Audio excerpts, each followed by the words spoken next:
Baik, perkenalkan saya Hasnul Arifin, dengan NIM 210301221401115. Di sini saya akan menjelaskan mengenai pemodelan kurva efisiensi pompa sentrifugal menggunakan analisis Skynet. Yang pertama ada table of content, itu berisi tentang latar belakang, rumusan masalah, tujuan, efisiensi pompa, prosedur analisis, data hasil, pemrograman Skylab, dan pembahasan. Yang pertama mengenai latar belakang, pompa sentrifugal banyak digunakan di industri karena konstruksinya sederhana, perawatannya mudah, dan mampu mengalirkan fluida secara kontinu. Kinerjanya ditentukan oleh hubungan antara debit, head, dan efisiensi yang berubah sesuai kondisi operasi. Untuk menentukan titik kerja optimal atau BEP, dilakukan pemodelan kurva efisiensi menggunakan Skylab, sehingga karakteristik pompa dapat dianalisis dengan cepat dan akurat tanpa percobaan berulang. Selanjutnya, rumusan masalah. Penurunan efisiensi pompa sentrifugal sering terjadi akibat perubahan kondisi operasi, usia peralatan, atau ketidaksesuaian kapasitas sistem. Hal ini dapat meningkatkan konsumsi energi dan menurunkan kinerja pompa. Oleh karena itu, diperlukan analisis hubungan antara debit, head, dan efisiensi melalui pemodelan kurva efisiensi menggunakan Skylab untuk menentukan titik kerja paling efisien dan mengevaluasi performa pompa secara akurat.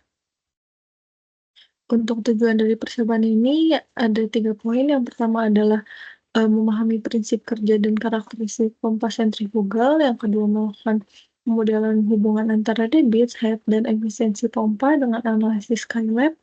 Yang ketiga, menentukan base efficiency point dan menganalisis kinerja pompa berdasarkan hasil perhitungan.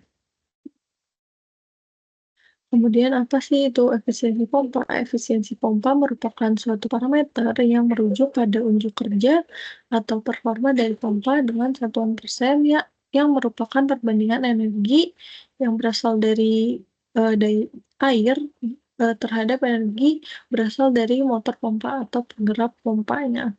Untuk rumusnya sendiri itu adalah efisiensi sama dengan pH atau daya hidrolik pompa per PM atau daya mekanik pompa dikali 100%.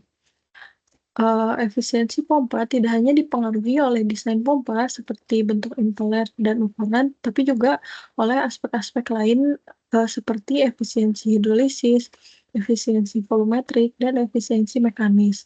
Pompa sentrifugal biasanya memiliki efisiensi berkisar antara 50% hingga 90%, tergantung pada ukuran dan kondisi operasinya.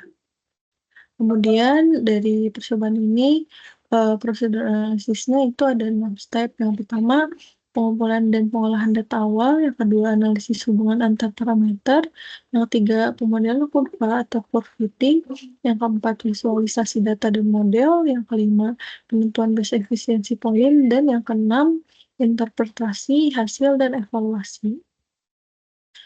Untuk dari percobaan kali ini didapatkan data hasil analisis sebagai berikut. Terdapat 5 data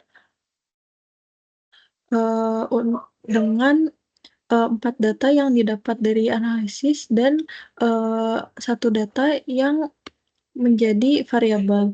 Yang menjadi variabel itu adalah debit air atau Q, sedangkan head efisiensi power hidrolik dan power input itu merupakan data yang didapat dari percobaan. Kemudian ini merupakan program Skylab untuk pemodelan kurva efisiensi pompa sentrifugal menggunakan analisis Skylab. Ini merupakan lanjutannya digunakan metode polinomial untuk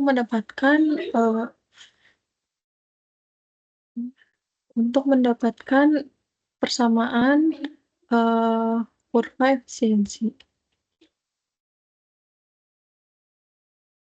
Ini merupakan hasil dari Skylab-nya. Ini didapat data pengujian, kemudian hasil pemodelan kuadratiknya, model head-nya adalah minus 1.755,952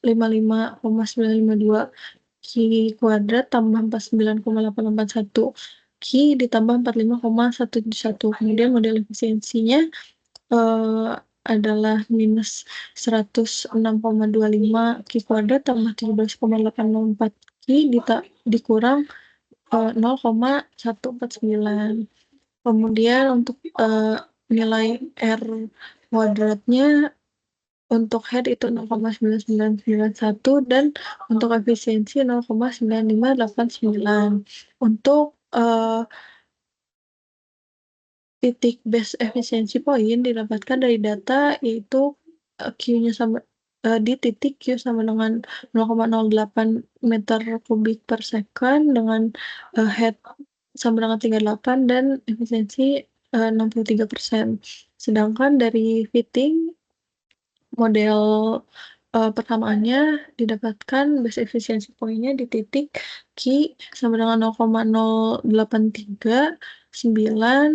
meter kubik per second dan H sama dengan 36,99 meter dan efisiensi sebesar 59,7%. Kemudian ini ada pembahasan, yang pertama itu pemodelan kurva karakteristik pompa. Didapatkan grafik sebagai berikut dengan uh, juga didapatkan persamaan sebagai berikut, yaitu H sama dengan minus 1755,95 Ki kuadrat plus 49,88 Ki ditambah 45,179 dengan nilai R kuadrat sama dengan 0,9991. Persamaan ini menggambarkan bahwa setiap kenaikan debit sebesar 0,01 meter kubik per second akan menurunkan nilai head secara signifikan sesuai dengan karakteristik umum pompa sentrifugal yang memiliki kurva parabola menurun. Kemudian ada hubungan antara efisiensi dan debit aliran yang diperlihatkan sebagai gambar berikut. Kurva ini menunjukkan bahwa efisiensi meningkat seiring kenaikan debit hingga mencapai titik maksimum, lalu menurun kembali setelah melewati base efisiensi point. Persamaan yang didapat dari permodelan kuadratik ini adalah efisiensi sama dengan minus 106,25 Ki kuadrat ditambah 17,8 Ki minus 0,149 dengan nilai R kuadrat yang diperoleh sebesar 0,9589. Model ini juga menunjukkan tingkat kecocokan yang baik dengan nilai akurasi sebesar 95,89%. Nilai efisiensi maksimum hasil pemodelan tercapai pada debit Q sama dengan 0,0839 meter kubik per second dengan efisiensi sebesar 0,597 atau 59,7%. Nilai ini tidak jauh berbeda dengan hasil pengujian langsung dengan nilai efisiensi 63% dan pada debit Q sama dengan 0,08 meter kubik per second. Perbedaan kecil ini menunjukkan bahwa model kuadratik mampu mempresentasikan karakteristik efisiensi pompa yang cukup akurat. Kemudian di sini dapat dilihat hubungan antara head dan flow rate. Hubungan antara head dan flow rate memperlihatkan pola karakteristik yang menurun seiring bertambahnya debit aliran. Secara teoritis, fenomena ini dapat dijelaskan berdasarkan prinsip dasar konservasi energi dan hukum Bernoulli. Ketika pompa beroperasi pada debit kecil, fluida di impeller berputar dengan kecepatan tinggi dan memiliki waktu yang cukup untuk memperoleh energi dan sayap-sayap impeller. Akibatnya, head yang dihasilkan menjadi lebih tinggi. Kemudian di sini ada hubungan antara efisiensi dan flow rate. Dapat dilihat kurva efisiensi versus flow rate menampilkan bentuk parabola terbuka ke bawah yang sangat khas bagi pompa sentrifugal. Secara teoritis, Efisiensi pompa dipengaruhi oleh 3 jenis kerugian utama, yaitu kerugian hidrolik, kerugian volumetrik, dan kerugian, mekanik. Pada debit kecil, aliran fluida di dalam impeller cenderung tidak stabil karena sebagian fluida mengalami recirculation dan turbulensi di sekitar suction eye. Hal ini mengakibatkan head aktual yang dihasilkan lebih kecil dibanding energi yang diberikan oleh motor penggerak, sehingga, eee, efisiensi rendah di awal. Selanjutnya ini adalah hubungan antara head dan efisiensi. Grafik antara, head dan efisiensi menggambarkan hubungan tidak langsung antara energi tekanan yang dihasilkan pompa dengan kemampuan pompa dalam mentransfer energi tersebut ke fluida secara efisien. Berdasarkan hasil pengujian pemodelan, terlihat bahwa efisiensi tertinggi dicapai pada head menengah, yaitu sekitar 37 hingga 38 meter. Hal ini menunjukkan bahwa terdapat trade-off antara head dan efisiensi. Pada head yang terlalu tinggi, sebagian besar energi mekanik digunakan untuk mengatasi tekanan, tapi aliran fluida yang dihasilkan relatif kecil, sehingga daya hidrolik total menurun, sehingga efisiensi yang dihasilkan rendah. Sebaliknya, pada head yang terlalu rendah, laju aliran meningkat, namun energi tekanan yang dihasilkan menurun secara signifikan akibat loss. Kondisi ini menjelaskan mengapa efisiensi pompa, mencapai nilai maksimum pada head menengah dan yang merupakan hasil dari keseimbangan antara gaya sentrifugal, loss, dan, kapasitas aliran. Terakhir ada hubungan antara power dan flow rate.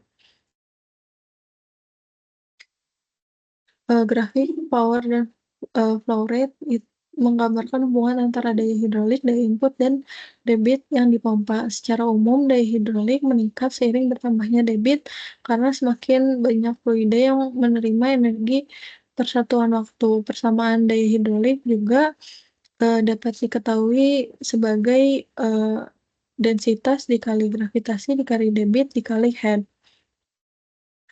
Eee Untuk daya input yang disuplai ke motor justru meningkat secara terus-menerus dengan bertambahnya debit. Hal ini karena motor harus bekerja lebih keras untuk mempertahankan kecepatan putar impeller terhadap gaya hambat fluida yang semakin besar.